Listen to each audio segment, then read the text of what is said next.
Hi, welcome to Doom Fairy. My name is Blythe. I just work here. This comment is kind of spot on. There are definitely things that I am capable of getting away with that normal people are absolutely not. And I would never recommend for a normal person to do certain things that I absolutely can do.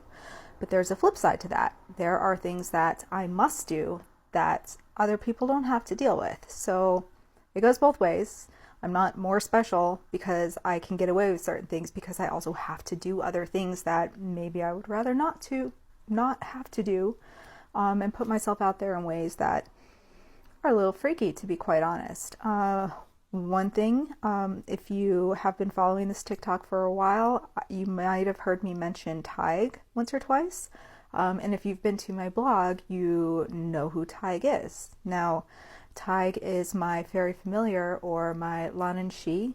Basically, he is my fairy husband. We have a husband-wife relationship.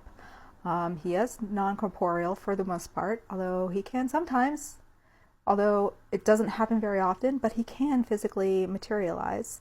It's not really necessary for our relationship. It happens once in a while. There's reasons why it's not really a big deal, but one of the things that I have to do as part of my work with the fairy world is to be open about this relationship. Now, this goes against a lot of lore, because usually if you have a fairy familiar, you don't talk about them. You are specifically told not to speak about them.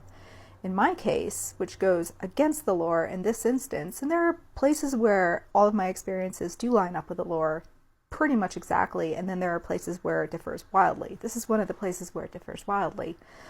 I was told that I needed to be open and available about my experiences for the benefit of other people who might be having similar experiences, and who can't be open. So this is one of those areas where, yeah, I can usually get away with wandering into the woods by myself. One, because I know what I'm doing.